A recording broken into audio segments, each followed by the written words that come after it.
हाँ,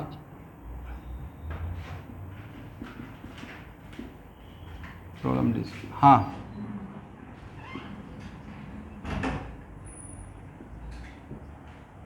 सेव से कौन सा, एक वर्कआउट का या एक्सरसाइज का? हाँ, मैं एक्सरसाइज का ही आपसे सारा क्वेश्चन बोल रहा हूँ, पूछ रहा हूँ। सिर्फ एक क्वेश्चन नहीं, 7 8 9, not only, A to Z discuss करेंगे। Why only 7 8 9? चलिए जैसे जैसे पूछते रहा होता हूँ। Question number 1, 1 2 3 4 5 6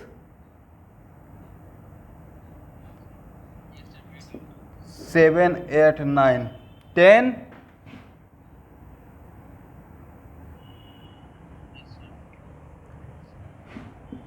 10 11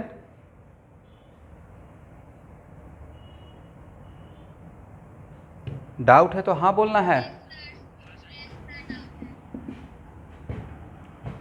12। ओके एवरीवन, तो ये तो बढ़िया है ना कि 1 से लेकर 19 तक डिस्कस कर दिया जाए without asking the doubt. But आपको बनाना चाहिए। आप लोग का क्या सबका 1 से 19 तक एक भी नहीं बना है?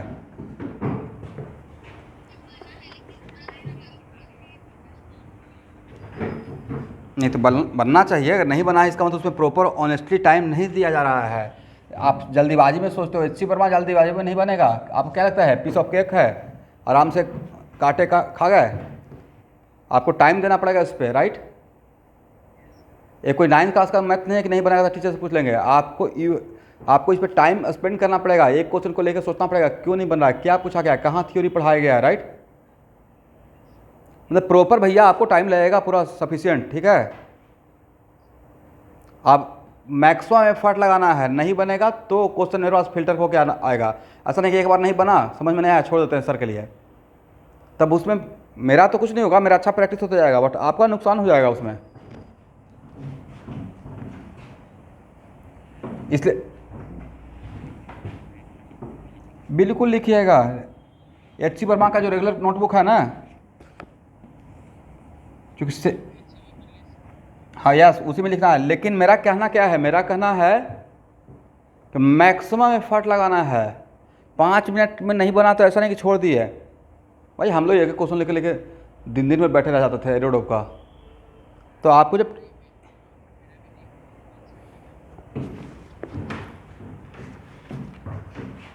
चलिए तो वेक्टर का एक्सरसाइज 1 का क्वेश्चन नंबर 1 लेते हैं। A vector makes an angle 20 degree and B makes an angle 110 degree with X axis, right? कितना डिग्री है?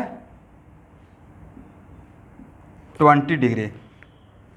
ये है वेक्टर ए, इट राइट? और बी कितना बनाया है?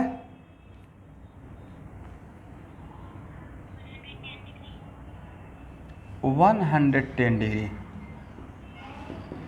और तब निकालना क्या है एवरीवन? रिजल्टेंट निकालना है या मैग्नीट्यूड ऑफ रिजल्टेंट? क्या बोला गया है क्वेश्चन में? Magnitude of this two vector, right? तो मैग्नीट्यूड का मतलब क्या होता है? ए प्लस बी का मॉडुलस, राइट?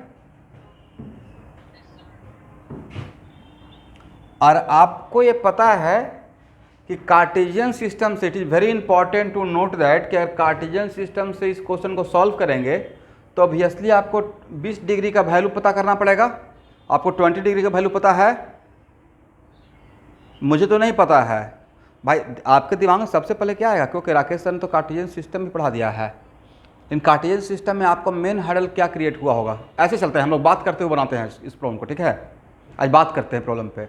क्या प्रॉब्लम हुआ होगा? Sir we don't have the idea about कि how much value of sine 20 and cos 20, is it right? अब फिर भी क्वेश्चन एच सी वर्मा दे दिए, तो अब कैसे बनेगा? और उसमें ट्रिग्नोमेट्रिक टेबल दिए नहीं, राइट? तो कुछ तो सोच कर दिए होंगे कि ताकि बिना साइन 20 कॉस 20 का भी मैग्नीट्यूड निकल सके, राइट? तब दिमाग दौड़ा होगा कि नहीं राकेश सर कार्टेशियन सिस्टम से पहले भी कोई सिस्टम पढ़ा है मैग्नीट्यूड निकालने के लिए दो वेक्टर का, पैरेललोग्राम लॉ, राइट?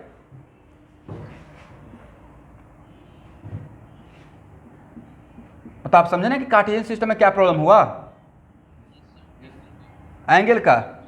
तो कार्टेशियन सिस्टम से नहीं बनेगा तो दूसरा भी तो रास्ता है, सारा रास्ता ब्लॉक हो जाएगा, तब देखा जाएगा। तो A square plus B square plus 2ab, और ए और बी के बीच में कितना एंगल है देखिए तो, और cos 90 का आप लोग नाम नहीं, वैल्यू नहीं जानते हैं। तो लगता है कि एक क्वेश्चन मेरे पास आना चाहिए था, ऑनेस्टली बोलना है, आना चाहिए था क्या? देन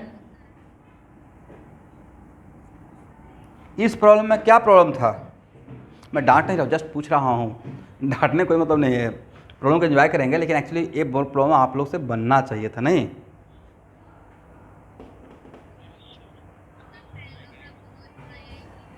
भाई पहले तो पैरेललोग्राम लॉ ही पढ़ाया हूँ मैंने, पहले कार्टेशियन सिस्टम पढ़ाया था क्या? तो जो पहले पढ़ा है उसी को भूल गए, देखिए तो ये तो बहुत ख़राब बात है, जो पहले पढ़ा है उसी को भूल गए, ऐसा क्यों? कार्टेशियन सिस्टम तो बाद में पढ़ा है ना कि हाँ पैरेललोग्राम से अब काम नहीं चला तो कार्टेशियन सिस्टम।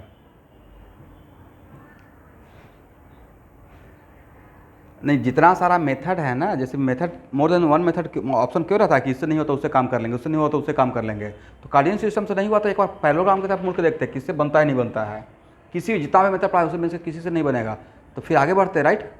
एनीवे क्वेश्चन का 1 का सॉल्यूशन यही है, राइट? अब उसमें यस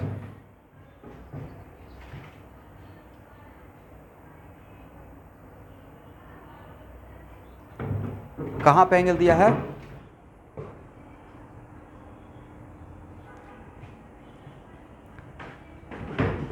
कैसे काम चलेगा रोजा Barua?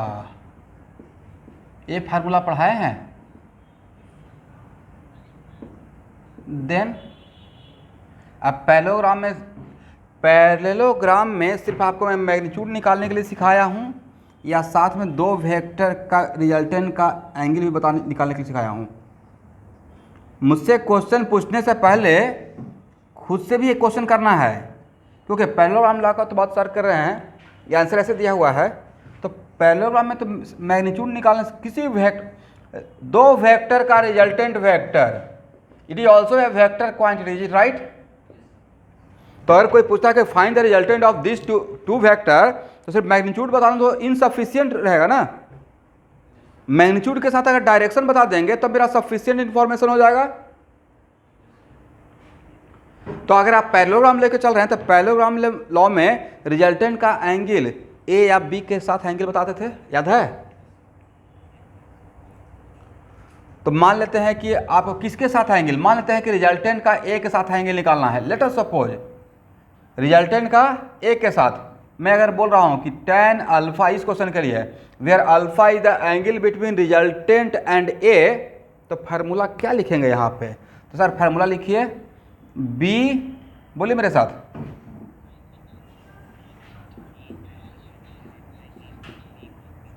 B cos theta, right? A term हो गया 0, राइट? तो कितना, और साइन 90 होता है 1, बी का वैल्यू दिया हुआ 4 ना। और याद है आपको एक स्पेशल टाइप का ट्रायंगल पढ़ाए थे, कौन सा? यस 3 4 5 वाला, राइट? तो यहां पे और बड़ा साइड का एंगल बड़ा होता है तो 53, राइट? इसका मतलब यहां पे क्या इसके लिए tan 53 लिख दें? बाकी का नहीं याद है, इसका तो याद है। तो अल्फा इक्वल टू 53 डिग्री, इसका मतलब करेक्ट इंफॉर्मेशन रहेगा magnitude is 5 and angle between resultant and vector A is 53 degree, या angle between resultant and vector B is 37 degree. इसी में से दो में से कोई एक एंगल बताए होंगे वो आंसर में, राइट?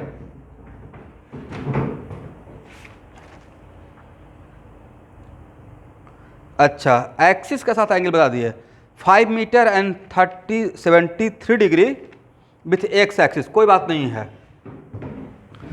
हम यहां से आंसर आ जाएगा। ये तो आ गया ना। चलिए, आपका 53 डिग्री है, किसके साथ एंगल?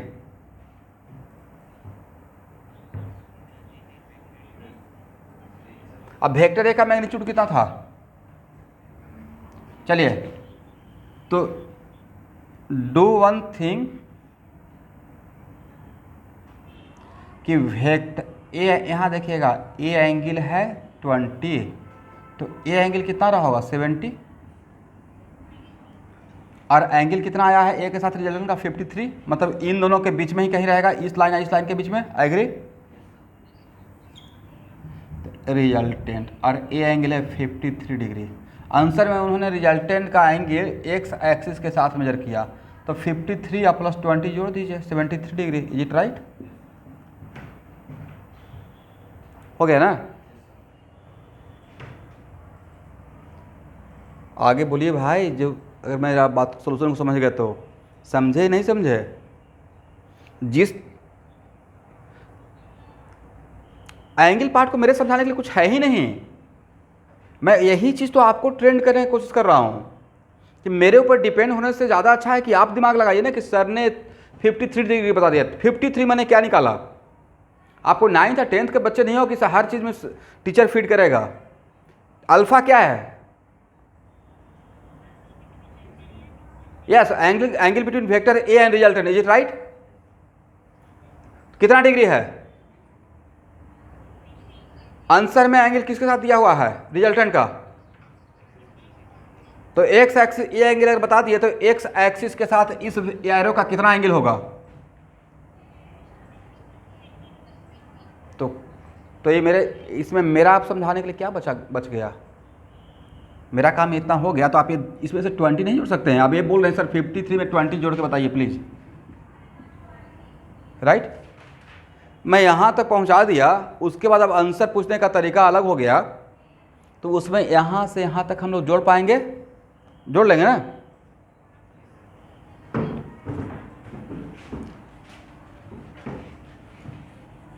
तो इस प्रॉब्लम में क्या प्रॉब्लम था? इस प्रॉब्लम में एक प्रॉब्लम आप लोग को हुआ होगा कि सर कार्टेशियन सिस्टम से प्रॉब्लम बनाने में थोड़ा डिफिकल्टी हुआ कि because we does not know the value of sine 20 या कॉस 20, इज इट राइट?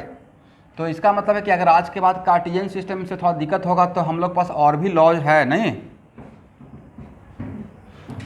आपके पास वेक्टर का रिजल्टेंट निकालने के लिए 2-4 ब्रह्मास्त्र दे दिया गया है, तो उसमें एक ब्रह्मास्त्र था पैरेललोग्राम लॉ, राइट? तो उसको रखने के लिए नहीं दिया गया है, यूज करना है, नहीं ऐसा नहीं कि खर्च हो जाएगा।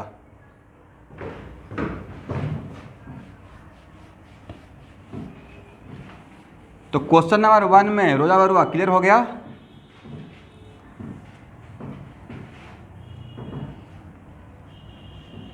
मतलब प्रॉपर मतलब 2-4-5 पेज खर्च करना पड़ेगा अगर नहीं बनता है प्रॉब्लम। क्यों नहीं बन रहा है? कैसे हो रहा है? एंगल एच वर्मा ने आंसर इस टर्म में क्यों दिया? अच्छा, इस टर्म में दिया तो हम लोग पैरेलल लॉ से एंगल निकाल के देखेंगे क्या आता है या नहीं आता, राइट? मतलब फाइट करना पड़ेगा प्रॉब्लम के साथ। देखिए, एक्चुअल में प्रॉब्लम पूछने के लिए मोस्ट वेलकम। देखते हैं एच वर्मा का मैंने खुद ही ले लिया ना, बट मैं आप लोग को ट्रेंड कर रहा हूँ, मतलब दिस इज द, मतलब ये मैं सोचिए मैं आपको डांट रहा हूँ, मतलब ये मेरा बोलने का तरीका है। बट एक्चुअल में हम लोग क्या करेंगे, सिर्फ आपको सिखा रहे हैं कि नहीं, प्रॉब्लम को हम लोग मैक्सिमम फाइट करेंगे। उसके बाद हो सकता है, क्योंकि जो प्रॉब्लम आपको आपसे खुद से बन जाएगा, मैं बना रहा हूँ तो कॉन्फिडेंस, आपसे खुद से बनेगा तो ज़्यादा कॉन्फिडेंस डेवलप होगा, राइट? चलिए, अब बीच में क्वेश्चन नंबर 2 को क्यों छोड़ दें, 2 भी ले लेते हैं। तो let A and B with the 2 vector of magnitude 10 each if they are inclined to the x axis at 30 degree and 60 degree respectively, find the resultant.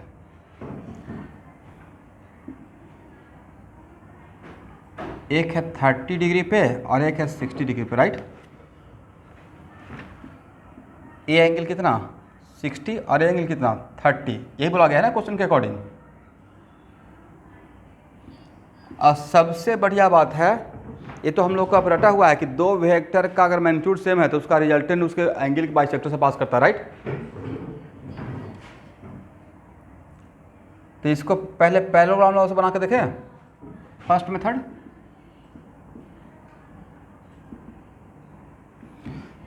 बोलिए ये एंगल कितना है दोनों वेक्टर के बीच का, वेरी गुड 30 डिग्री। रिजल्टेंट कहाँ से पास करेगा एवरीवन, किसका एंगल बाइसेक्टर से,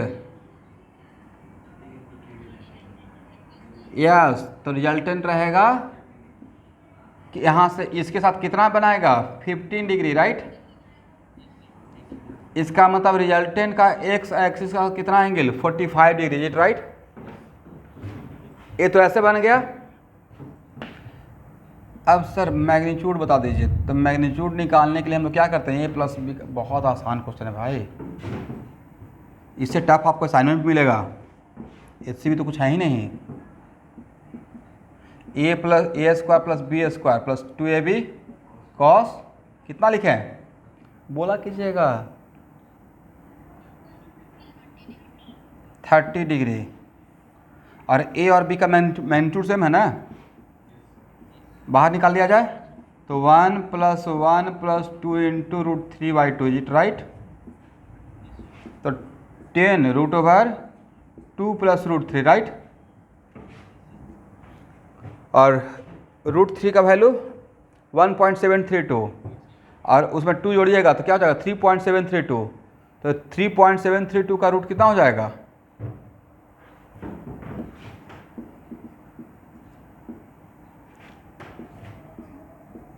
दिस इज द आंसर। और एंगल मैं बता ही दिया हूँ। अच्छा लेकिन पूछा क्या गया था, फाइंड द रिजल्टेंट। अच्छा 20 cos 15 degree unit at 45 degree with X axis.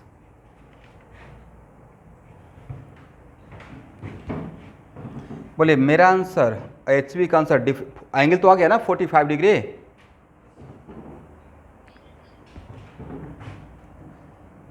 अब आप लोग सोच रहे होंगे सर आपका आंसर सर का आंसर तो मैच नहीं किया। बिल्कुल मैच किया हुआ है। यहाँ देखिए 20 है ना स्टूडेंट, और cos 15 का वैल्यू कितना होता है, cos 15 का वैल्यू ट्रिग्नोमेट्री पढ़ चुके हैं, √3 माइनस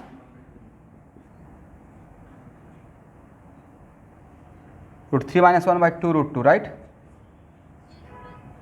ओके तो ऊपर और नीचे से कितना से मल्टीप्लाई कर दीजिए, 2√2, हाँ 2√2 से मल्टीप्लाई कर दीजिए, या ऐसे कर दिए ना 10 और √2 से अगर मल्टीप्लाई करते हैं तो कितना हो जाएगा,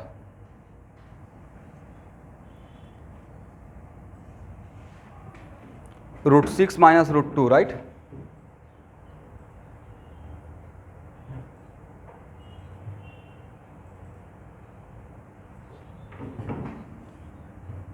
कौन सा ए, देखिए एक्चुअल में पूरा वैल्यू निकाल के देना चाहिए था। यहाँ तक समझ में आया एवरीवन? इसमें 10 बाहर ले सकते हैं, बाकी उन्होंने एंगल के टर्म में आंसर दिया है तो हम लोग एंगल के टर्म में ही आंसर निकाल के छोड़ देते हैं। ऐसे लिख सकते हैं,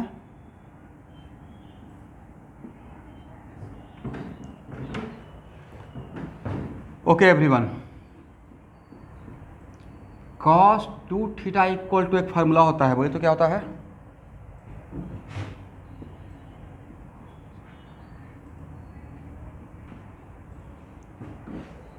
ये भी तो एक होता है, देखिए तो वेरी वेरी गुड। अब यहाँ पे 2 थीटा को 30 मान लीजिए, तो थीटा का काम कौन करेगा? 15 डिग्री। तो क्या 1 + 1 मतलब 2 हो गया, और इसके बदले क्या लिख सकते हैं? 2 cos स्क्वायर 15 डिग्री -1। एग्री ना? यहाँ तो किसी को डाउट होगा ही नहीं। चलिए इस ब्रैकेट को ओपन कीजिएगा तो 8 2 और यहाँ -2 रहेगा, कैंसिल हो जाएगा। ब्रैकेट ओपन करेंगे तो ये अंदर में बचेगा क्या? 4 cos स्क्वायर 15 डिग्री। बोलिए भाई। और बाहर आएगा तो क्या बन के आएगा? 2 cos 15 डिग्री, रूट के बाहर 20 cos 15 डिग्री। उन्होंने तो और अच्छा किया था, आपका लाइफ थोड़ा आसान ही रखे, वैल्यू निकाला ही नहीं 15 डिग्री का, राइट। तो मैं इससे पहले जो वैल्यू लिखा था और ए अलग है या एक ही बात है? तो उन्होंने और भी आसान किया ना आपके लिए, उन्होंने वैल्यू एंगल का नहीं बताया, बट एग्ज़ाम में तो यहाँ से आएगा। एग्ज़ाम में क्या cos 15 तक छोड़ा जाएगा या पूरा उसका न्यूमेरिकल वैल्यू पुट करना है? ठीक है, चलिए ये समझ में आ गया। ठीक है, क्वेश्चन नंबर 2 में आप किसी को डाउट? ठीक है, इसलिए जब भी हो सकता है, जैसे यहाँ पे आंसर हम लोग न्यूमेरिकल वैल्यू पुट कर दिए थे, उन्होंने एंगल में रखा, कोई बात नहीं, अलग से सॉल्व कर लेंगे, उनका न्यूमेरिकल वैल्यू मेरा अगर मैच कर गया मतलब वी आर करेक्ट। बट मुझे पता है कि आपका अभी लर्निंग प्रोसेस है, उसमें कॉन्फिडेंस थोड़ा सा हिल जाता है, राइट। पता नहीं गलत है या सही है।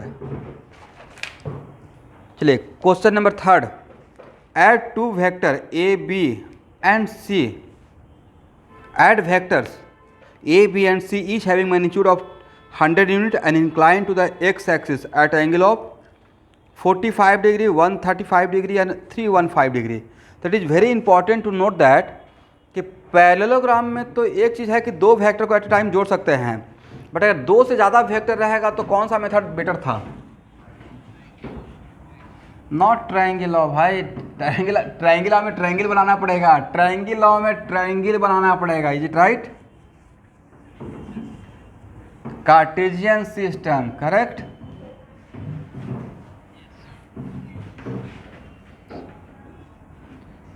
जो भी एंगल दिया हुआ है उन सब एंगल का रिकॉर्डिंग स्टार्ट हुआ है कि नहीं? हो रहा है ना?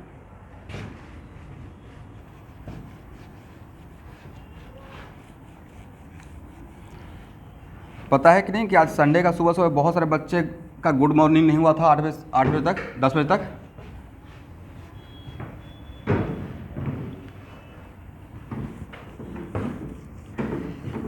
अच्छा हुआ कि मैं राइट टाइम पे बातों को समझ गया, तो बच्चे तो क्लास ही नहीं करते रहेंगे। पेरेंट्स बेचारे सोच रहे हैं क्लास कर रहा है बच्चा, हाँ?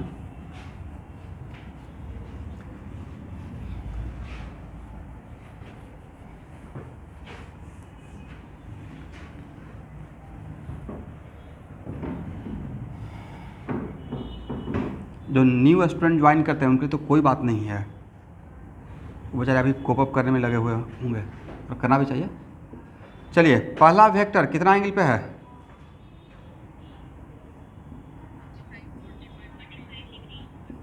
और दूसरा वेक्टर कहाँ पे है?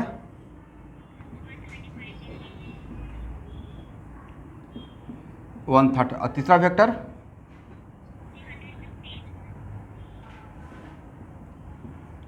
315 डिग्री, राइट। अब आपको यहाँ पे कन्फ्यूजन रहेगा कि सर मेरे पास तो कार्टेशियन सिस्टम में कंपोनेंट ब्रेक करने का 2 मेथड है, आप बोलिए कौन सा मेथड लेके चलें? वो अच्छा है, और सिर्फ कॉस वाला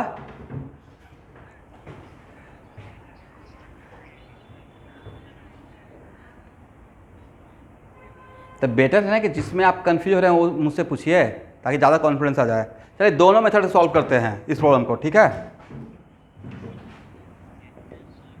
जिसमें आपको कॉन्फिडेंस नहीं डेवलप हो रहा है उस पर ज़्यादा काम करेंगे।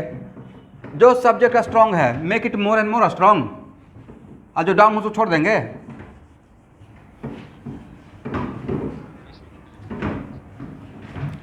एक्चुअली ये ह्यूमन नेचर है, ये आपके साथ नहीं हम लोग साथ भी होता था।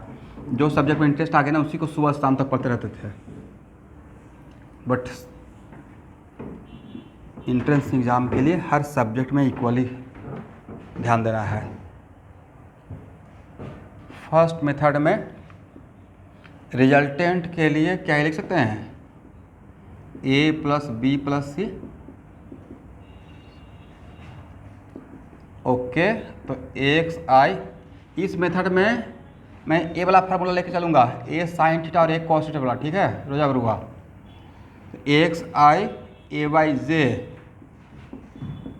B X I B Y J, C X I C Y J, is it right?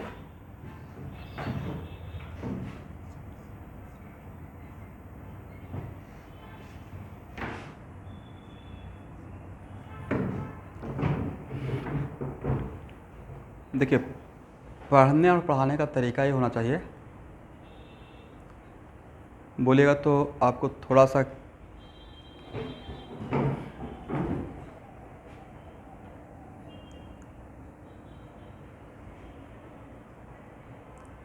यहाँ देखे तो नज़र आ रहा है, कुछ आ रहा है ना? ठीक है, ये मैं सिर्फ दिखाने का मेरा मेन पॉइंट ऑफ व्यू है कि मान लेते हैं कि मैं पढ़ा रहा हूँ या आप पढ़ रहे हैं, करेक्ट एवरीवन? तो अब इस रूम में जो कुछ लोग हैं जो काम कर रहे हैं, मुझे मतलब ही नहीं है कि मुझे क्या करना है, मुझे मतलब है कि बस आपको पढ़ाना है।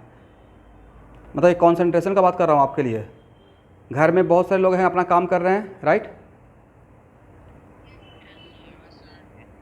आपका कॉन्सेंट्रेशन ऐसा रहना चाहिए कि पता नहीं कोई बगल से गुजर जाए, पता ही नहीं चले, आप प्रॉब्लम में इतना इन्वॉल्व रहो। तो R इक्वल टू एक्स, अब I को I के साथ कर देंगे, एक्स प्लस बी एक्स और plus C X I, is it right? A उसके बाद ए वाई अब प्लस बी वाई अब प्लस सी वाई, यही करेंगे ना? यहाँ पे जेड कंपोनेंट लेने का रिक्वायरमेंट है? नो। तो हम लोग का फाइंड आउट क्या करना है, A X B X C X, A Y B Y C Y, is it right? आपको बताना है, और सबका मैग्नीट्यूड सेम है, तो एक्स इक्वल टू व्हाट?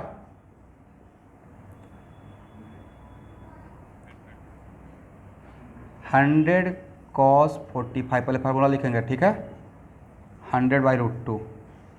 और ए बाई के लिए कितना रहेगा, A sine 45, how much? B X के लिए क्या लिखेंगे, इसी फार्मूला को लेकर चलना है अभी, how much? 100 cos 135, what the value? -100/√2। अब बी वाई के लिए क्या रहेगा, साइन 135 1/√2 ही रहा होगा, राइट? उसके बाद सी एक्स क्या रहेगा एवरीवन?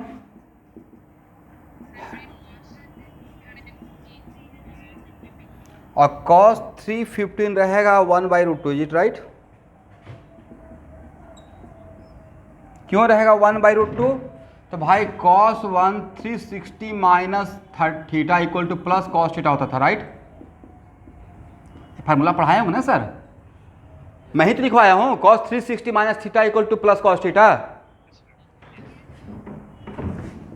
और C Y equal to what, 100 sine 315, right?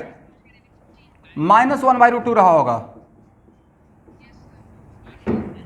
तो आपके सामने तो एक्स भी है, बी एक्स भी है, सी एक्स भी है, ए वाई भी है, बी वाई भी है और सी वाई भी है। सबका वैल्यू यहाँ से उठाइए और इसमें पुट कर दीजिए, देखिए तो कितना आता है।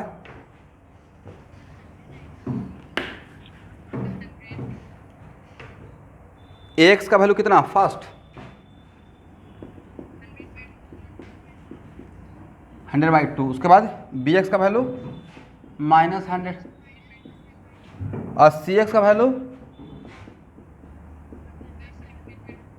आई, वेरी गुड। उसके बाद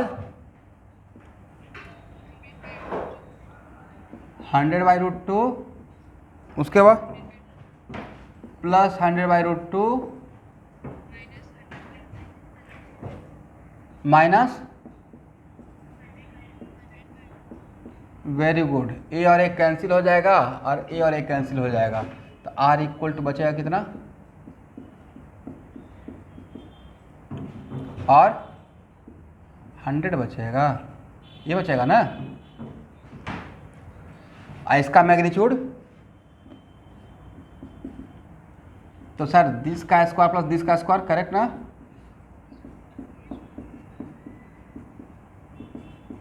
कितना हो जाएगा सर 100 हो जाएगा, राइट। तो सिर्फ मैग्नीट्यूड निकालना सफिशिएंट है।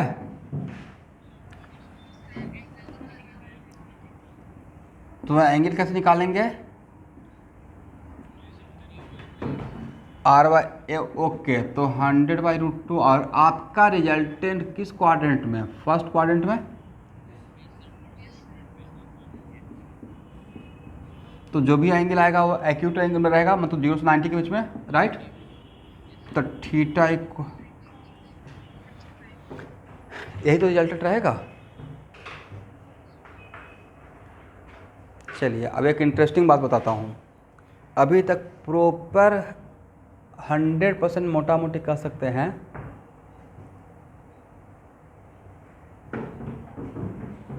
आपको नहीं था कि सर ये वेक्टर ए मिल गया,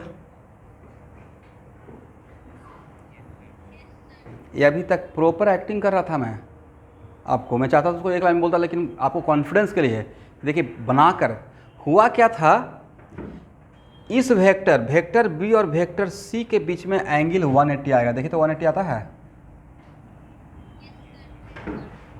राइट। तो दो वेक्टर जिसका मैग्नीट्यूड इक्वल हो और डायरेक्शन जस्ट अपोजिट हो, नहीं तो एक दूसरे को काउंटर कर देगा, समझे मैं क्या बोल रहा हूँ। इसको बिना पेन उठाए हुए मैं बता देता आंसर, मतलब इतना बिना बनाए हुए आंसर पहले ही पता था मुझे कि भाई बी और सी एक दूसरे को कैंसिल कर दिया है। क्यों कैंसिल कर दिया, दोनों का मैग्नीट्यूड इक्वल है। कोई दो वेक्टर है, दोनों का मैग्नीट्यूड इक्वल है, इक्वल लेंथ का है और एंगल 180 है, तो उसका रिजल्टेंट क्या रहेगा, 0। तो बी और सी तो पहले ही कैंसिल हो गए थे, तो बचेगा कौन, ए ना। मैं पूछ रहा हूँ A plus B plus C equal to what, अब बी और सी 0, तो बचा कितना, ए, यही ना। तो इस क्वेश्चन को एक लाइन में बना सकते थे, this is the second method, right. लेकिन फिर भी हम लोग इतना तक नहीं समझे मेरे बात को, बड़ा स्मार्टली क्वेश्चन बन गया था। तो सेकेंड मेथड उसको रख लीजिए।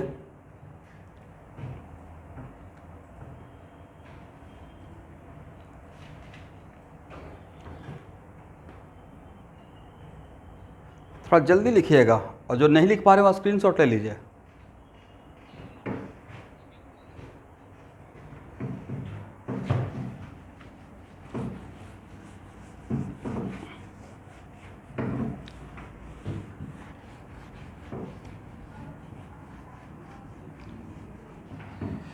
आर के सर का कल का क्लास कैंसिल हो गया है, तो इसलिए वीक में किसी दिन उनका क्लास एक्स्ट्रा लगेगा, माइंड मेकअप रखिएगा, ठीक है।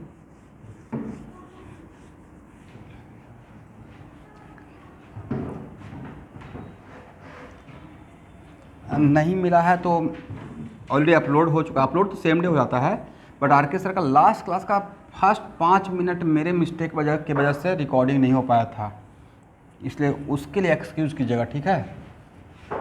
वो जब लेकिन वो भी आपको मिस नहीं हुआ है, बोर्ड पे सारे इक्वेशन लिख दिए थे, इसलिए उस क्लास को स्टार्ट मुझे ही करना था, लेकिन आई डोंट नो कैसे थोड़ा सा दिमाग से स्लिप कर गया।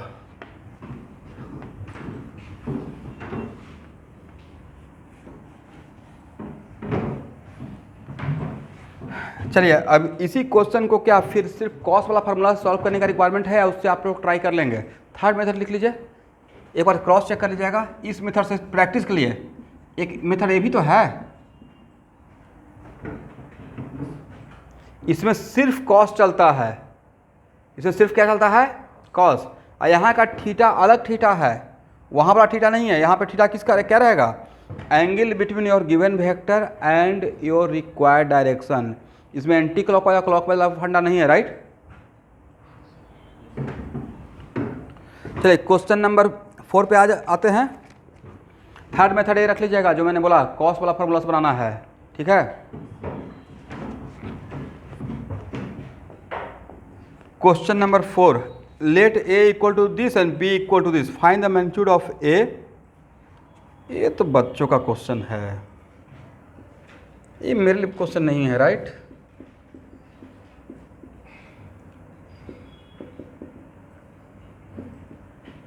अब मैं एक लाइन से बनाऊंगा, हो गया फिर भी।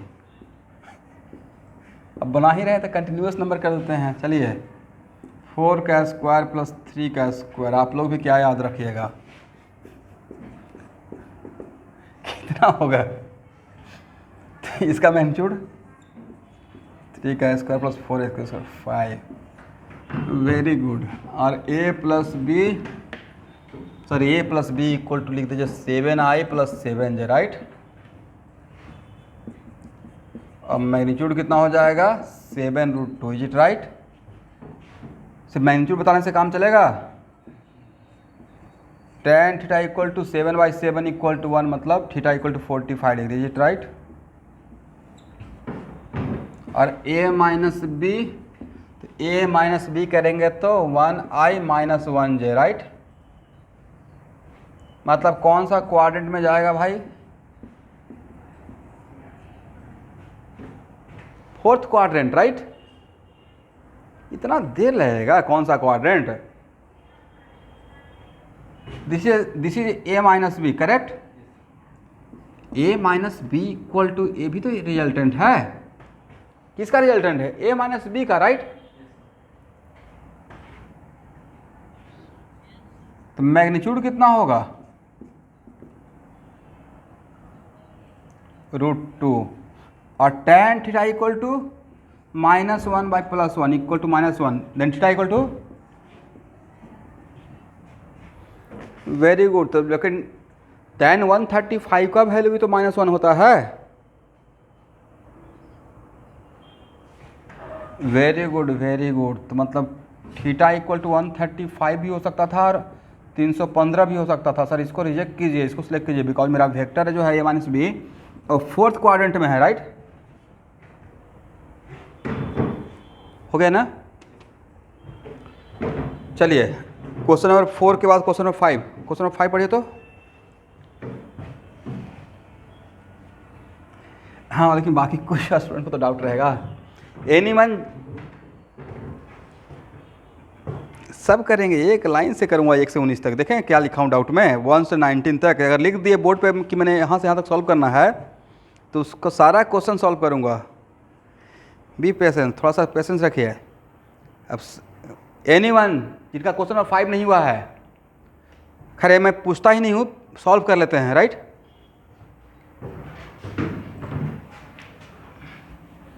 एकदम क्लास में सिस्टमेटिक चलना है। अगर कोई चीज़ को डिस्कस करें टीचर, ऐसा नहीं कि हाँ ये आगे पीछे है, एक सीक्वेंस मेंटेन करेंगे। फिर एच.सी. वर्मा का जितना भी प्रॉब्लम है मैं डिफ़ॉल्ट में मान के चलता हूँ कि उसका एक एक प्रॉब्लम मुझे बोर्ड पे सॉल्व करना है, एक एक problem, each and every problem. इसलिए मैं एकदम बिल्कुल ब्लैंक होकर ही आता हूँ, क्या पूछना है भाई, ठीक है। मैं अपने आप को मेंटली प्रिपेयर करके एक एक क्वेश्चन बनाना पड़ेगा, कोई बात नहीं, बनाएंगे एक लाइन से।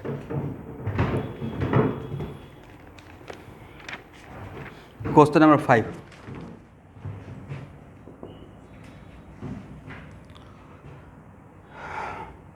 The magnitude, find magnitude x and y component and the angle with x axis of the resultant of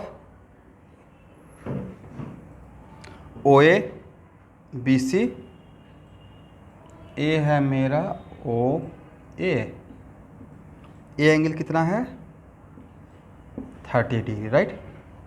उसके बाद ए है मेरा बी सी, राइट। बोलिए भाई, ए कितना आएंगे, 16 ना। चलिए, और उसके बाद एक वेक्टर क्या है, डी डी ई, राइट। किसी वेक्टर को पैरेलल शिफ्ट करते हैं, vector will not change, it right. O A, क्या बी सी को पैरेलल शिफ्ट करके क्वाड्रेंट पता करने के लिए बी को ओरिजिन पर रख दें? आप लोग भी यही काम किए होंगे, राइट। तो पैरेलल शिफ्ट की जगह तो बी और ओ कोइंसाइड कर जाएगा, राइट। और ए एंगल कितना रहेगा, 30, वेरी गुड, क्योंकि ये 60 है, करेक्ट। और डी ई को भी पैरेलल शिफ्ट कर दीजिए, करेक्ट ना। और डी को पैरेलल शिफ्ट कर देंगे तो डी और ओ कोइंसाइड कर जाएगा,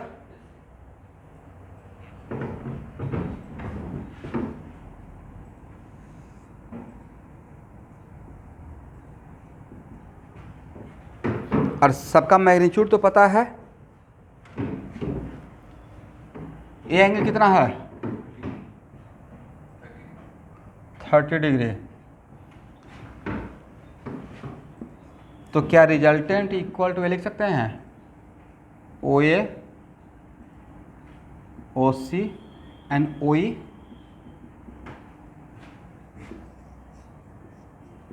और ओ ए के लिए क्या लिखिएगा सर ओ एक्स आई, ओ ए वाई, करेक्ट।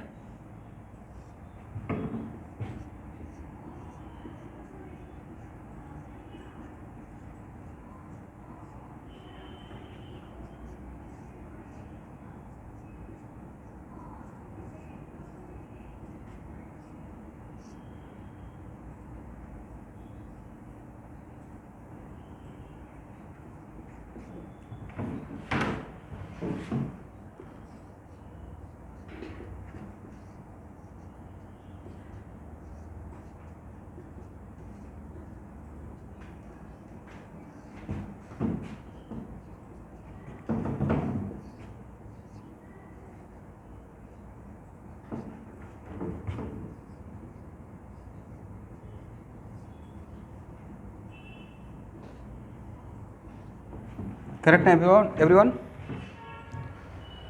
सर अब यहाँ तक आपने कर दिया, अब इसके बाद का क्या आप लोग ओ ए का एक्स कंपोनेंट नहीं निकाल पाएंगे? कंपोनेंट ही तो निकालना है। ओ सी का एक्स कंपोनेंट निकल जाएगा, और ओ ई का एक्स कंपोनेंट, तो ओ ए का एक्स कंपोनेंट कितना, ओ ए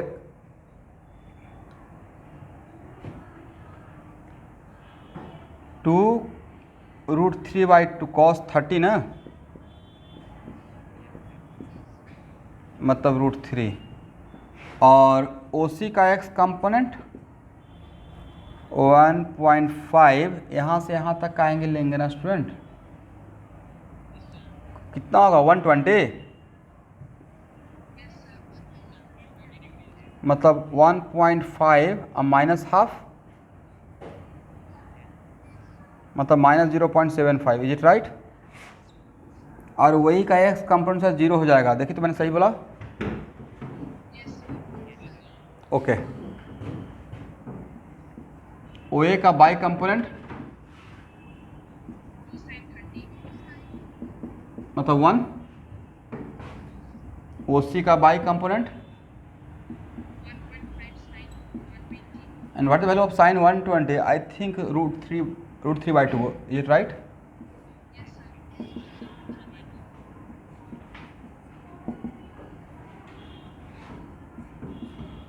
और ओ ई का by component, very good everyone, -1।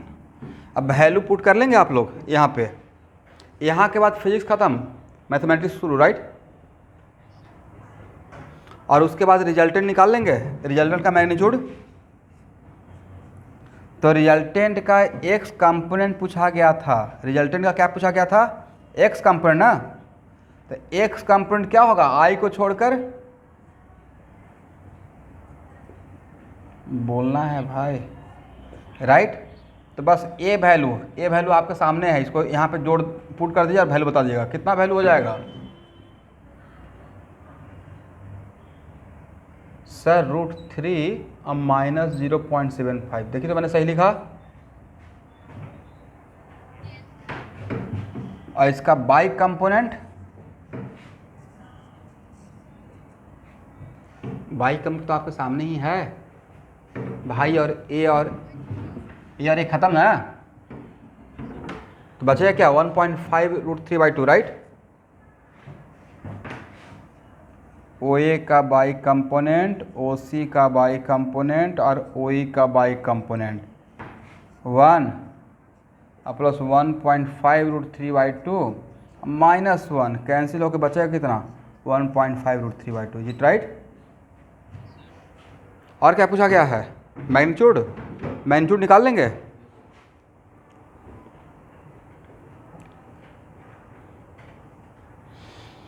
चलिए हो जाएगा ना एवरीवन। अब क्वेश्चन नंबर 6 में आए, चलिए।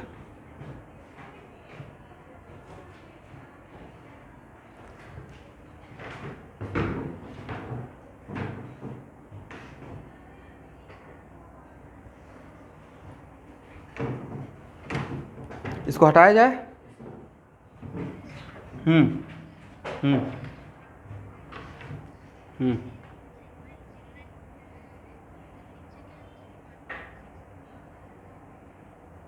अब उसमें तो मैं कुछ नहीं कर सकता हूँ मल्टीप्लाई करके, बाकी तो कहानी इतना ही है।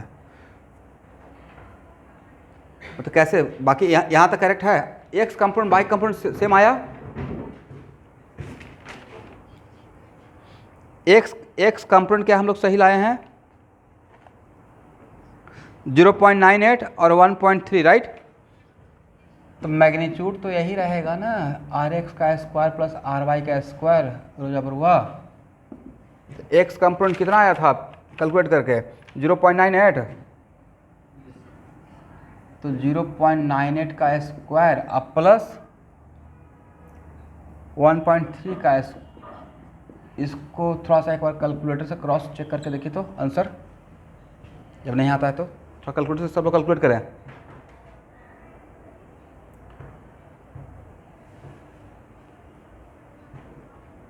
वन 1.3 इंटू 1.3 कितना होता है 1.69, और 0.98 इंटू 0.98 0.960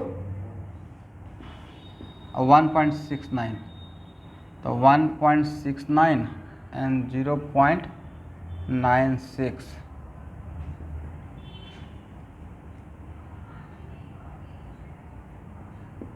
$2.67, राइट। और 2.67 का रूट लीजिएगा तो मोटा मोटी कितना रहेगा 1.6 के आसपास ही रहेगा। तो सही तो आंसर दिया हुआ है।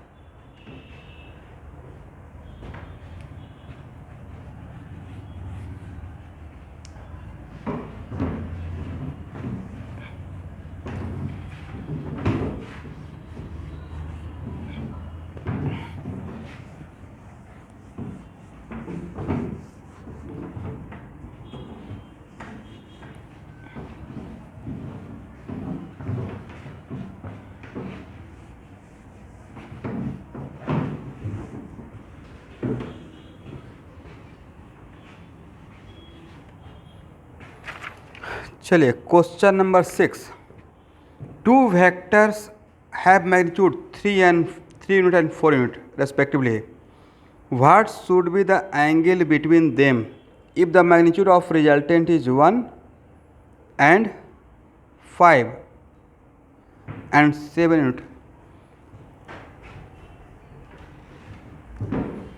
क्वेश्चन नंबर 6 में भी डाउट था, ऐसे तो मैं बनाऊंगा ही, बट फिर भी पूछ रहा हूँ। दो वेक्टर,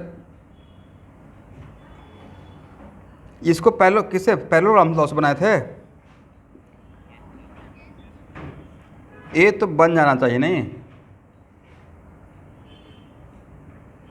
मतलब इसमें ए प्लस बी का मैग्नीट्यूड का फार्मूला लगा देंगे, राइट? कितना होगा? A square plus B square plus 2ab cos theta, is it right? अब इसमें डिफरेंट डिफरेंट केस है। पहला केस में क्या बोला गया है, कितना मैग्नीट्यूड है? 1 यूनिट ना, कितना? 1। तो इसके लिए क्या लिखेंगे? 3 का स्क्वायर प्लस 4 का square plus 2 into 3 into 4 cos theta. दो थोड़ा स्क्वायर कर दीजिए। 1 इक्वल टू कितना हो जाएगा सर? ये हो गया 25। आई कितना हो जाएगा? 24 कॉस थीटा। तो कॉस थीटा इक्वल टू कितना हो गया? -1। तो पहला केस में 180 डिग्री आया होगा। बोलिए भाई, बोलना तो आप ही लोग को है। चलिए सेकंड केस में क्या था, कितना यूनिट था? 5 यूनिट। तो क्या डायरेक्टली 5 इक्वल टू लिख दें ऐसे, यहाँ से 25 प्लस 24 कॉस थीटा डायरेक्टली लिखें? स्क्वायर करेंगे 25 इक्वल 25 प्लस 24 कॉस थीटा। ये वर्मा साहब आप लोग से मजाक किए थे। तो कॉस थीटा इक्वल टू 0 हो जाएगा, करेक्ट? तो theta equal to 90 degree, is it right? Okay. Third 7 है, तो 7 में 0 डिग्री आया होगा, राइट? तो इसको छोड़ देते हैं। हाँ,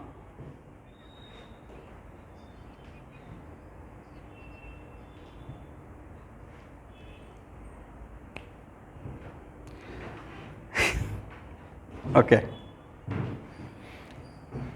आप जिस मेथड से सॉल्व कर रहे हैं उस मेथड का नाम बताएं।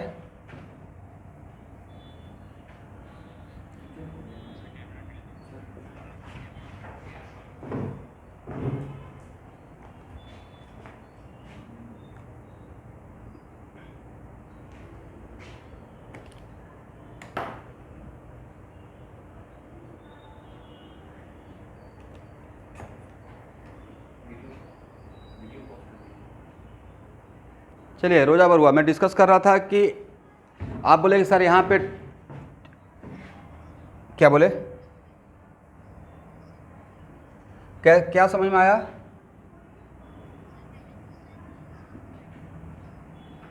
नहीं, वो बात नहीं था। हम लोग जब फार्मूला यूज कर रहे थे, वो कौन सा फार्मूला यूज कर रहे थे? पैरेललोग्राम का, राइट? कोसाइन रूल तो होता है जब ट्रायंगल के लिए हम लोग लिखते हैं। अभी तो ये पैरेललोग्राम लॉ है, राइट? यस। और यहाँ पे जो थीटा है वो थीटा था angle between two given vector, right? यहाँ पे किसी एक्सिस के साथ तो एंगल लेते नहीं थे, तो दो वेक्टर के बीच का एंगल तो 0 से 180 ही होगा ना। आप सबसे बड़ी बात है कि हम लोग जो यूज कर रहे हैं, तो जो फार्मूला का यूज कर रहे हैं उस फार्मूला के टर्म के अकॉर्डिंग ही तो आंसर देंगे, करेक्ट? तो यहाँ पे पैरेललोग्राम में जो थीटा मैंने लिखवाया है वो क्या लिखवाया था? Theta is angle between vector A and B, और दो वेक्टर के बीच का एंगल मिनिमम 0 मैक्सिमम 180 हो सकता है। That's why cos theta equal to 0 आता है, तो थीटा इक्वल टू 90 ही पकड़ना पड़ेगा, नॉट 270, राइट?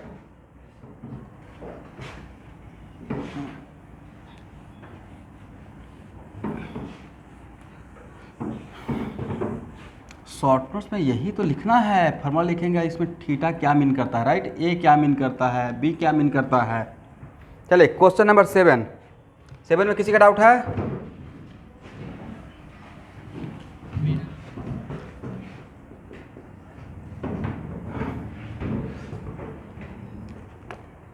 पढ़िए क्या है।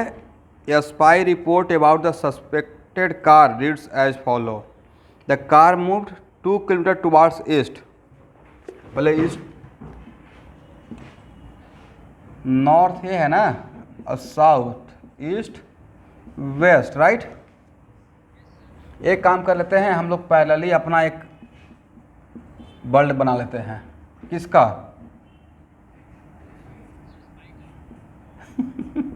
कोऑर्डिनेट सिस्टम का। ठीक है, तो spy report about the suspected car read as follow. The car move 2 kilometre towards east. Okay, east की तरफ 2 किलोमीटर गया,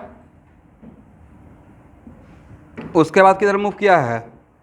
the made a perpendicular left. East की तरफ जाकर लेफ्ट जा रहे हैं, तो नीचे आए या ऊपर आए? और कितना? एंड रैन फॉर 500 मीटर, मतलब हाफ किलोमीटर, नहीं ये हाफ किलोमीटर, ये 2 किलोमीटर। उसके बाद मेड इट, यस, इधर जाके फिर से राइट टर्न लेना है, तो right turn, perpendicular right turn, right. Very good, 4 kilometre.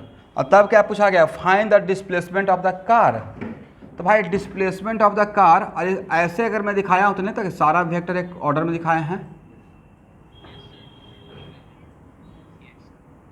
तो displacement only depends on initial point and final point. तो भाई इसका कोऑर्डिनेट कितना रहेगा? Cartesian system 6, very good, 6,5 Cartesian system में मैं कर लिया, ठीक है। और डिस्प्लेसमेंट क्या होता है? डिस्प्लेसमेंट होता है final position minus initial position, is it right?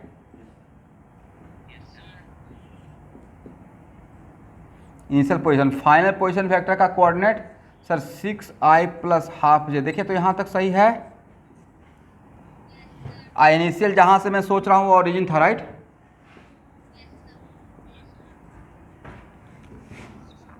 तो मैग्नीट्यूड कितना रहेगा? 6 का स्क्वायर + ½ का स्क्वायर। क्या निकाल पाएंगे? यही तो आंसर होना चाहिए।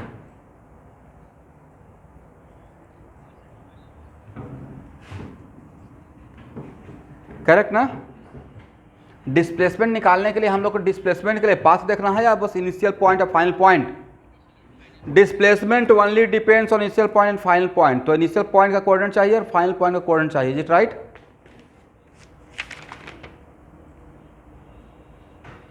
इसमें एंगल, एक मिनट, एंगल भी पूछा गया है, तो क्या हम लोग एंगल बता सकते हैं? ये एंगल थीटा। तो डिस्प्लेसमेंट का यहाँ देखिए, ये है मेरा डिस्प्लेसमेंट वेक्टर, राइट। और डिस्प्लेसमेंट का सिर्फ मैग्नीट्यूड बताने से काम चलेगा या प्रॉपर किसी रेफरेंस लाइन से डायरेक्शन भी, मतलब डायरेक्शन का मतलब एंगल भी बताना पड़ेगा? तो इस एंगल को अगर थीटा मान लेते हैं तो tan थीटा इक्वल टू क्या लिखिएगा? This by this. तो एक कितना हो जाएगा? हाफ, अब बाई कितना? 6, मतलब 1/12। Then theta equal to what? tan inverse. इस थीटा को क्या बोलिएगा? Sir this is the angle of displacement vector with respect to east, right. इसको पढ़ेंगे कैसे? इसको पढ़ेंगे theta equal to tan inverse 1/12 north of east. देखिए तो मेरा पढ़ा हुआ सही है, क्योंकि बोला गया है नॉर्थ साउथ ईस्ट वेस्ट के टर्म में, तो थीटा को भी हम लोग उसी के टर्म में बताएंगे। ये आपको वेक्टर पढ़ाया हूँ, राइट। तो इस थीटा को ऐसे पढ़ेंगे, theta equal to tan inverse 1/12 north of east, right. चल हाँ बोलिए।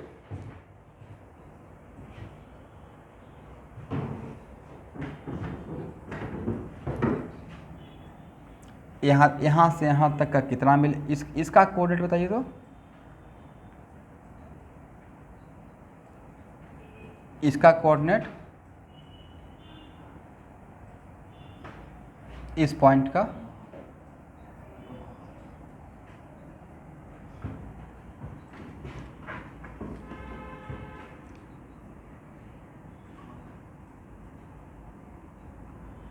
हम लोग बाई एक्स, एक मिनट, बाई एक्सिस के पैरेलल चलते हैं तो एक्स का कोऑर्डिनेट चेंज नहीं होता है, राइट।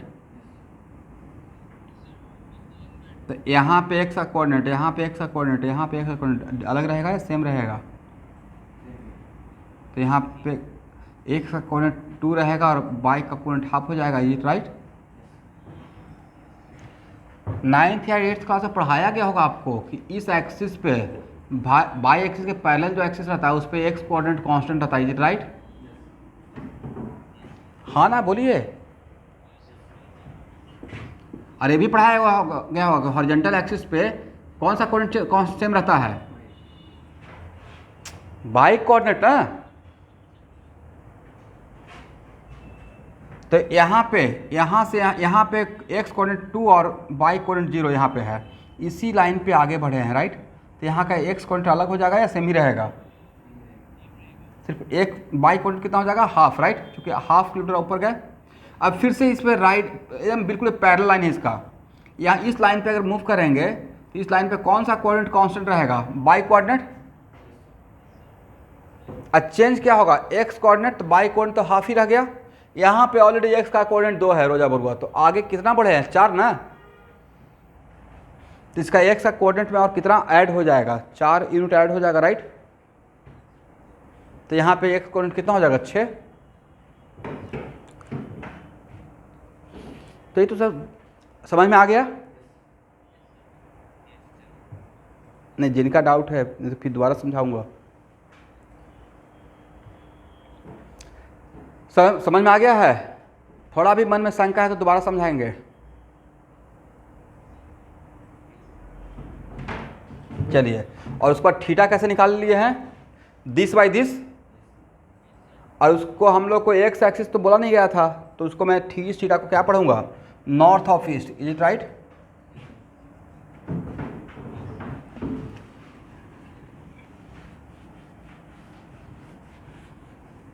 चलिए एवरीवन, अब आपको अब क्वेश्चन नंबर 8, क्वेश्चन नंबर 8 को 2-3 बार पढ़िए। कैरम खेले हैं? ठीक है, वेरी गुड।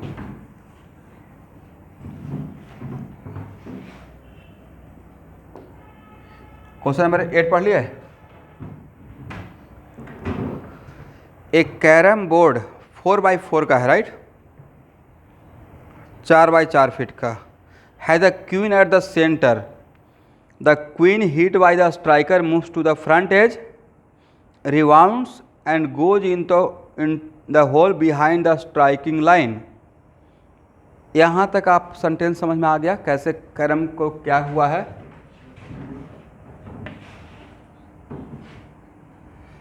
फिर से लाइन पढ़ना है, आप लोग कॉन्वेंट के बच्चे हो, उस लाइन का सेंटेंस मुझसे अच्छा आप समझोगे। इसका फिजिक्स मैं समझाऊंगा। एक क्वीन है at the centre, the queen hit by the striker moves to the front edge, rebounds and goes in the hole behind the striking line. इसका मतलब क्या है जरा बताइए तो। इस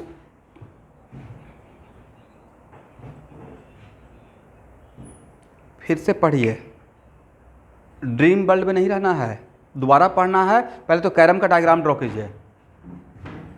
पहले पेन उठाना चाहिए ना कि कैरम होता कैसा है।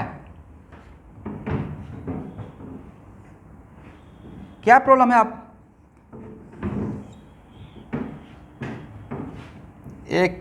एक मिनट देखिए, फिजिक्स के पॉइंट ऑफ व्यू से अगर क्वेश्चन नहीं बनता है मुझे कोई गिला शिकवा नहीं रहेगा, बट भाई कम से कम इसमें जो इंग्लिश है वो तो सही से समझिए। मैं आप लोगों को डाउन नहीं दे रहा हूँ, बट समझना तो पड़ेगा ना कि पूछना क्या चाह रहे हैं, राइट। बनना नहीं बनना दूसरी बात है। It is very important to note that मेरा क्वीन यहाँ पे है, राइट, और कोई ना कोई स्ट्राइकिंग लाइन से ही तो हम तो क्वेश्चन में था कि यहाँ से सपोज कीजिए कि ये मेरा स्ट्राइकर है, करेक्ट। देखते नहीं है कि स्ट्राइकिंग लाइन से आगे पीछे करते हैं तो माइनस हो जाता है। आपका ख़त्म टाइम। बड़ा बचपन का दिन याद आ गया कैरम का प्रॉब्लम लेकर, बहुत खेलते थे, हर गेम को एंजॉय किए हैं। गेम खेलना चाहिए भाई, माइंड डेवलप होता है, आईक्यू लेवल बनता है। अभी मत खेलना शुरू कर दीजिएगा, मतलब ये मैं 9th 10th तक का बात कर रहा हूँ। यहाँ के बच्चों को कहाँ बेचारे कुछ जगह मिलता है। आज के डेट में तो न्यूक्लियर फैमिली का कॉन्सेप्ट है, राइट। कंबाइंड फैमिली का तो कॉन्सेप्ट रहा नहीं, और जगह भी तो नहीं है। गांव वगैरह में देखिएगा जहाँ जाइएगा वहाँ पर जगह ही जगह है, राइट।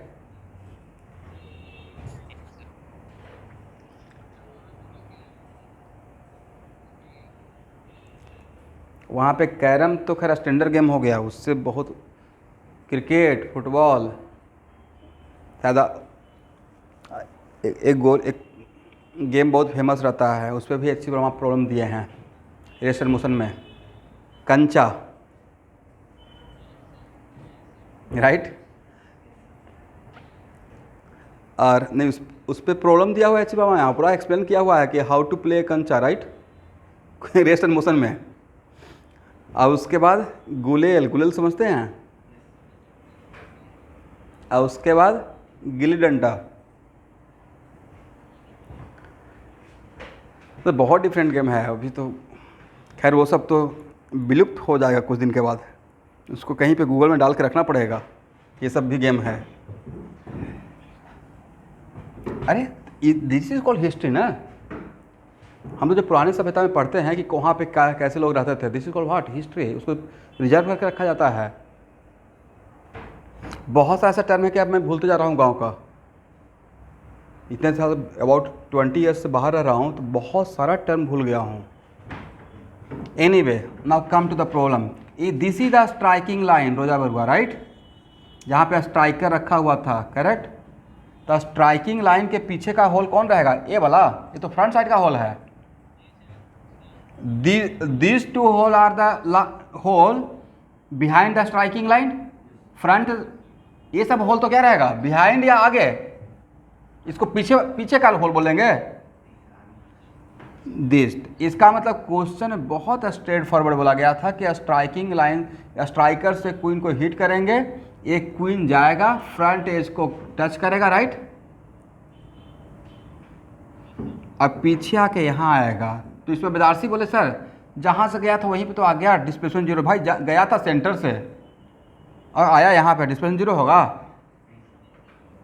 देन तो इतना तक जो अगर डायग्राम बना लिया होगा उसके समझिए कोई 80% काम कर लिया। तो यहाँ स्ट्राइकर का छोड़िए, स्ट्राइकर का पोजीशन कहाँ पे था, उससे स्ट्राइकर के लिए तो पूछा ही नहीं गया है।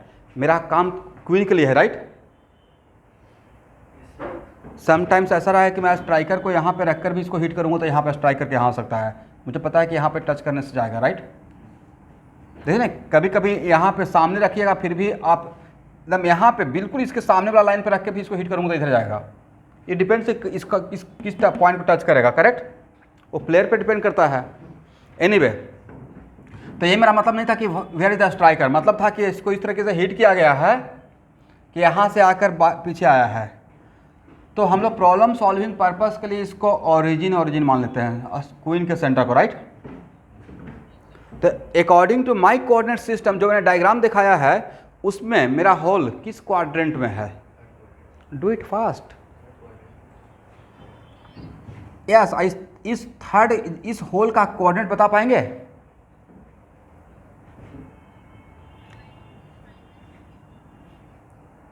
थर्ड क्वाड्रेंट में बोथ आर नेगेटिव, राइट।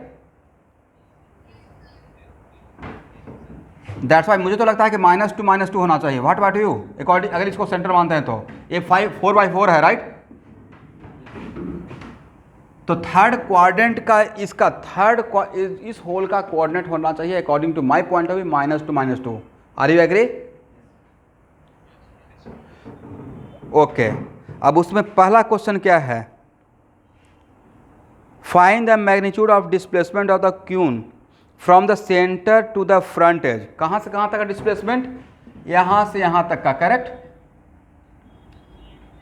इसका मतलब अगर इसका मैं कोऑर्डिनेट बता दूं तो काम चल जाएगा। इसका कोऑर्डिनेट अगर मैं बता दूं तो सर मेरा काम हो जाएगा, तब तो सारा काम हो जाएगा। ये पॉइंट है, ये पॉइंट है, ये पॉइंट है, 2 पॉइंट का कोऑर्डिनेट पता है, बस इसका कोऑर्डिनेट पता चल जाए। देखिए इसका कोऑर्डिनेट पता करने के लिए मान लेते हैं कि यहाँ से यहाँ तक का length, let us suppose L है, राइट, लेंथ बोल रहा हूँ, राइट। तो ए लेंथ कितना रहेगा, 2 minus L, is it right. और एंगल ऑफ यहाँ से स्ट्राइक करके गए यहाँ आएगा, तो एंगल ऑफ इंसिडेंस और एंगल ऑफ रिफ्लेक्शन दोनों सेम लेंगे, ठीक है। तो ट्रायंगल, इस ट्रायंगल में ओ ए बी में ए थीटा, तो इसको भी थीटा मान सकते हैं, तो ट्रायंगल ओ ए बी कर देते, इसको ओरिजिन मानते हैं। तो ट्रायंगल ओ ए बी में क्या लिख सकते हैं, tan theta equal to this by this. Okay, A theta है तो ए भी थीटा रहेगा, कौन सा, alternative angle, yes, A C D, triangle A C D में, ट्रायंगल ए सी डी में tan थीटा इक्वल टू कितना, 2 minus L by 4, is it right.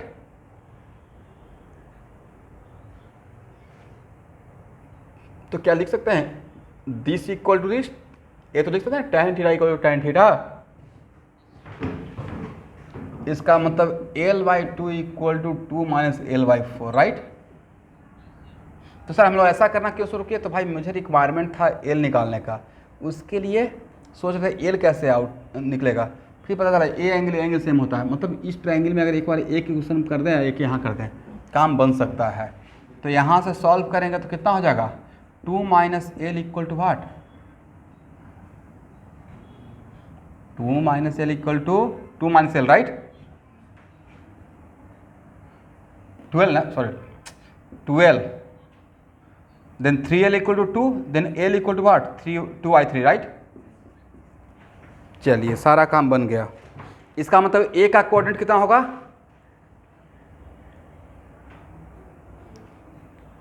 A, what the coordinate of a,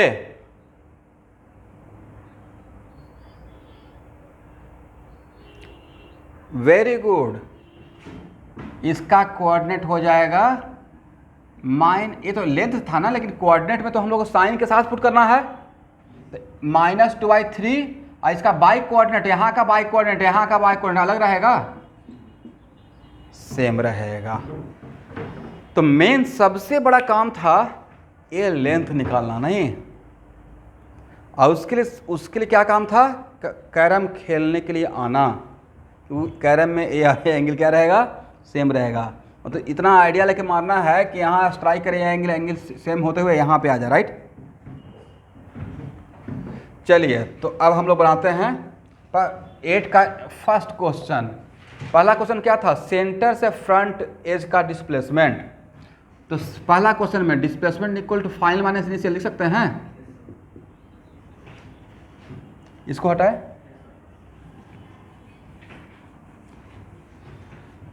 अब front as का कितना है, -2/3i + 2j, और जहाँ से शुरू किए थे वो क्या था, 0i + 0j, तो -2/3i + 2j, उसका मैग्नीट्यूड कितना सर, -2/3 का स्क्वायर + 2 का स्क्वायर। सॉल्व कर लेंगे। चलिए सेकंड क्वेश्चन क्या है, फ्रंट एज से होल का डिस्प्लेसमेंट, राइट। बोलना है भाई, आप लोग HCB सामने नहीं रखते हैं क्या। तो सेकेंड क्वेश्चन में डिस्प्लेसमेंट के लिए RF - RI, यहां से यहां तक आने के लिए फाइनल ए है, इनिशियल है, राइट।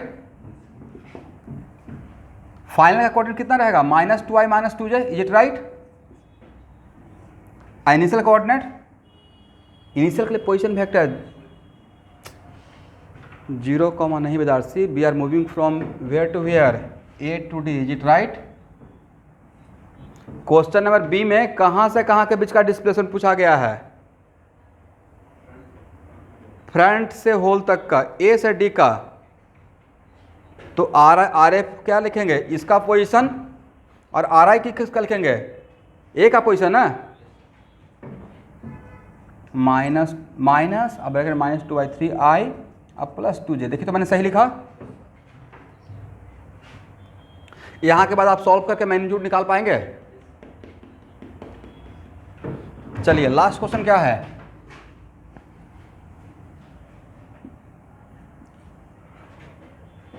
सेंटर से होल तक का, राइट? तब डिस्प्लेसमेंट इक्वल टू, अब R F minus are I, right? -2i -2j, अब -0i अब +0j, इज इट राइट? तो डिस्प्लेसमेंट का मैग्नीट्यूड कितना हो जाएगा? -2 का स्क्वायर प्लस -2 का स्क्वायर, हाउ मच? 2√2। यही तो था क्वेश्चन नंबर 8, राइट? समझ में आ गया? किसी को डाउट?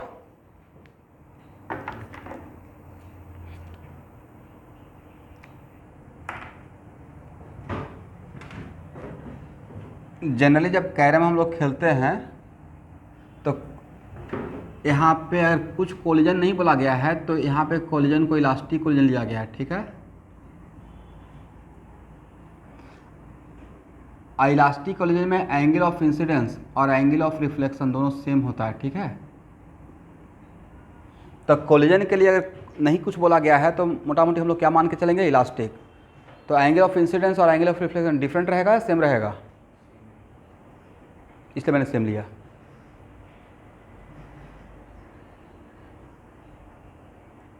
यस। अब बाकी के लिए सर क्या होगा? बाकी के लिए आप जब को बहुत आगे बढ़िएगा, आज से 4-5 महीने के बाद तब पता चलेगा।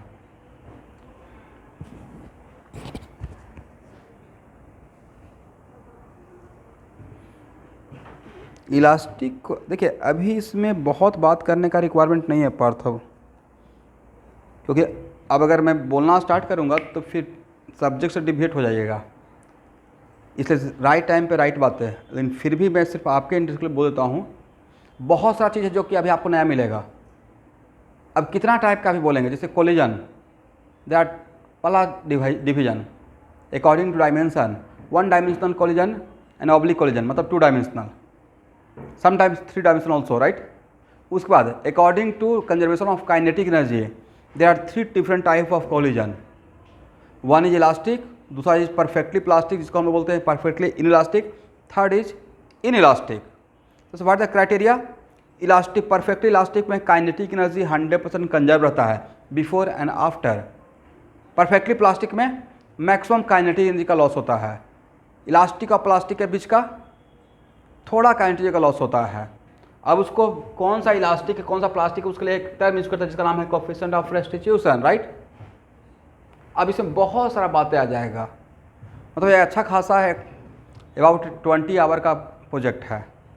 हम लोग कोलिजन आपको पढ़ना है सेंटर ऑफ मास में, 11th क्लास का ही है, इसलिए इस पर अभी बस इतना ही जाने कि हाँ इलास्टिक कोलिजन में एंगल ऑफ इंसिडेंस और एंगल ऑफ रिफ्लेक्शन सेम होता है। लाइट का रिफ्लेक्शन पढ़े हैं? क्या पढ़े बताइए तो? Incidence light, right? Reflected light और नॉर्मल एक प्लेन में होता है, एक law, one of the law है, और दूसरा angle of incidence equal to angle of reflection, right? ये दूसरा लॉ होता है। तो भाई लाइट में जो ये पढ़े हैं उसमें न्यूटन ने इन्वेंट किया था, उन्होंने फोटोन के कोलिजन को इलास्टिक माना था, ठीक है? सरफेस का था, क्या माना था? दैट्स वाई इंसिडेंस को, yes that's why incidence angle और रिफ्लेक्टेड एंगल सेम रहता है। अब क्यों सेम रहता है उसका प्रॉपर प्रूफ मैं दे दूंगा जब कोलिजन पढ़ाऊंगा, तो this is not the correct time.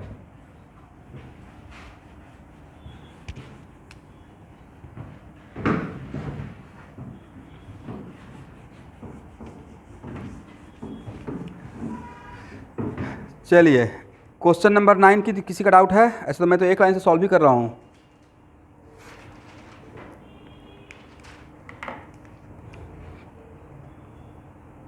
Question number 9 को ध्यान से पढ़िए, तो बहुत आसान क्वेश्चन है, 1 मिनट का क्वेश्चन है।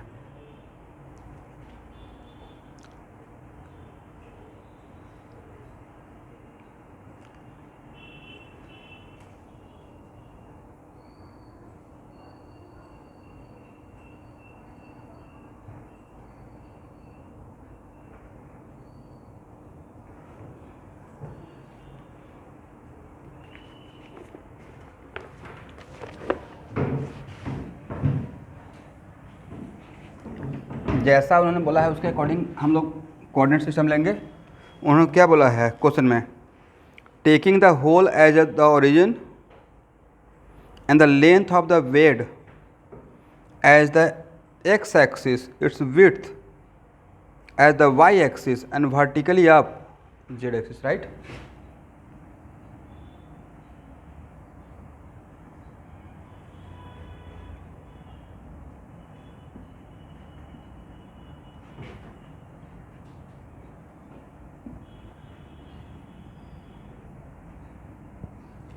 मस्क्वेटो नेट मोटा मोटी क्यूबॉइड, क्यूब तो रहेगा नहीं, क्यूबॉइड रहेगा, राइट? ये बना दिया। यहाँ देखिए, इसको हम लोग मान लेते हैं ओरिजिन, इज इट राइट? तो इसको क्या ले लेंगे? किसको क्या लेने के लिए बोला गया है?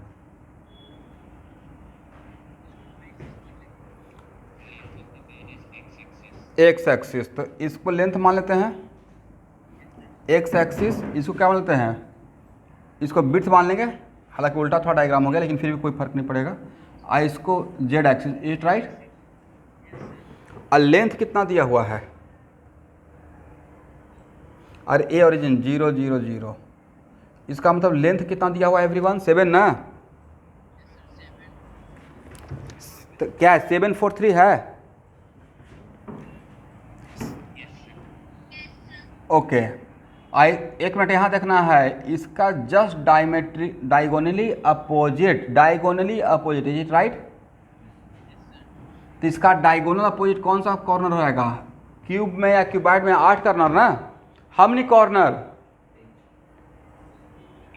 8 कॉर्नर, और हर कॉर्नर का जस्ट अपोजिट कॉर्नर रहेगा, राइट?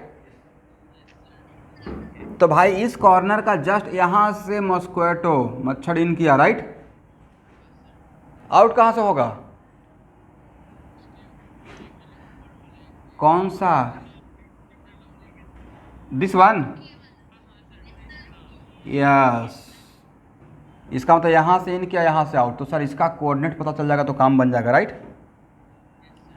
इसका कोऑर्डिनेट लिखने का तरीका है कि आपको मिनिमम एक्सिस के लॉन्ग मूव करना है और पहुँचना है। तो इस पर पहुँचने के लिए सर, इस पे पहुँचने के लिए मिनिमम तो ये काम तो करना ही पड़ेगा। यहाँ देखिए, और यहाँ देखिएगा, एक कॉर्नर, अगर मेरा ये कॉर्नर वाइट बोर्ड में है, let us suppose this corner, this origin exist in the white board, तो ये कॉर्नर वाइट बोर्ड के आगे रहेगा, एग्री हैं? क्योंकि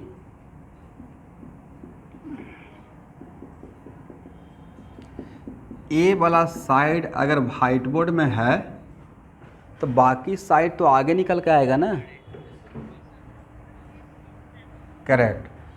तो यहाँ तक इस पे जाने के लिए आप एक काम तो ये कर सकते हैं कि सर यहाँ से यहाँ आ जाइए, फिर यहाँ से यहाँ चले जाइए, और यहाँ से यहाँ, राइट? यहाँ से यहाँ आए, फिर यहाँ से यहाँ आए, और यहाँ से यहाँ, और यहाँ से यहाँ आए, ओ से ए पे आए, ए से बी पे गए, अब बी से सी पे गए, राइट? तो सर आप दूसरा रास्ता भी तो ले सकते थे, आंसर पे कोई फर्क नहीं पड़ेगा, नॉट ए सिंगल %। तो बोलिए, यहाँ से यहाँ तक आने के लिए किधर मूव किए sir? Along positive x axis, right? कितना? 7 यूनिट। ओके, तो इसका कोऑर्डिनेट कितना हो गया? 7 0 0।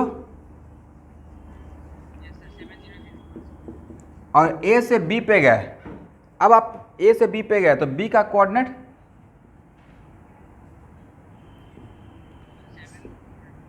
740, राइट। वजह सर ए से बी पे जा रहे हैं तो मैं एक्स वाई प्लेन में मूव कर रहा हूँ, राइट। ए से बी पे जाना मतलब एक्स वाई प्लेन में जाना, राइट। तो एक्स वाई प्लेन में जेड कोऑर्डिनेट क्या रहेगा 0। अब फिर बी से सी पे जा रहे हैं तो बी से सी पे जा रहे हैं मतलब जेड एक्सिस के पैरेलल जा रहे हैं, ये राइट। और अगर जेड एक्सिस के पैरेलल की लाइन पे जाएंगे तो उस पर एक्स और वाई कोऑर्डिनेट सेम रहेगा, राइट। तो इसका क्या हो जाएगा 743। मुझे लगता है कि इसका कोऑर्डिनेट 743 होना चाहिए, इट राइट। तो डिस्प्लेसमेंट के लिए क्या लिखते हैं, फाइनल माइनस इनिशियल। अब फाइनल कोऑर्डिनेट क्या हो जाएगा, फाइनल पोजीशन पर 7i 4j अब plus 3k।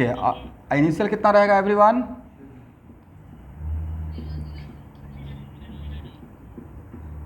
0i 0j plus 0k, right. 0 0 0 या 0i plus 0j plus 0k बोल देंगे तो कम मान लगा के।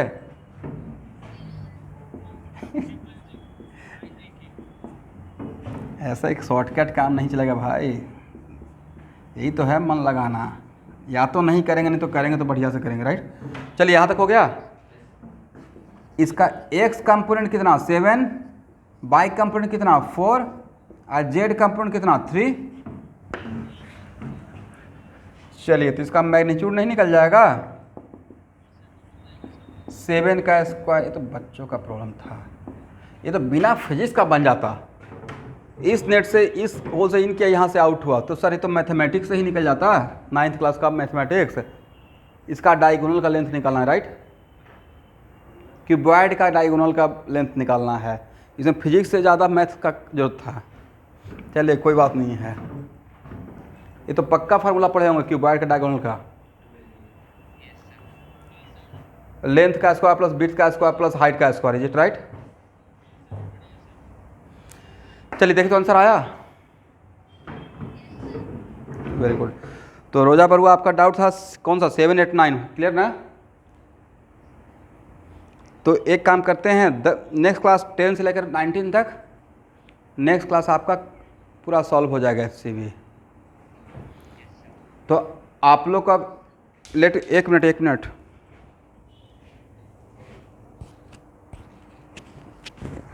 आप लोग को एक टारगेट देकर भेजता हूँ। अब क्या स्टार्ट करना है, कैटलिस्ट का असाइनमेंट, करेक्ट। टारगेट प्रोजेक्ट लिखिए, you have to try next Sunday तक। इसके लिए आपको मैं 14 डेज का टाइम दे रहा हूँ क्योंकि नेक्स्ट संडे मैं HCB ही सॉल्व करूँगा, राइट। कैटलिस्ट का असाइनमेंट, उसके बाद स्टडी मटेरियल में है ना जो वेक्टर का प्रॉब्लम है ना उसमें, हाँ या ना। तो मोटा मोटी दोनों मिलाकर आपके पास 200 प्रॉब्लम का मोटा मोटी कलेक्शन हो गया है, राइट। उसके बाद कॉमा दीजिए, क्वेश्चन बैंक है ना, तो बोलना ही नहीं है, बहुत पहले से बोला गया है, प्लान थोड़े बनेगा उसका क्वेश्चन बैंक का। क्वेश्चन बैंक है मेडिकल वालों का, नीट के लिए। क्या उसमें वेक्टर का चैप्टर है, नहीं है तो उसका मैं सीरियल नंबर पेज नंबर बता दूंगा। तो एक काम कीजिए ना, अभी आप ओवर बर्डन मत हुई है, अभी कैटलिस्ट का असाइनमेंट और स्टडी मटेरियल का वो बनाइए, ठीक है। पहले you have to solve first of all catalyst assignment, right. Okay, आज के इतना ही।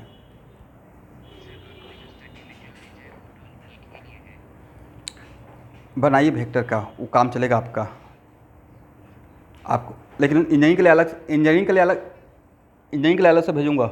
हाँ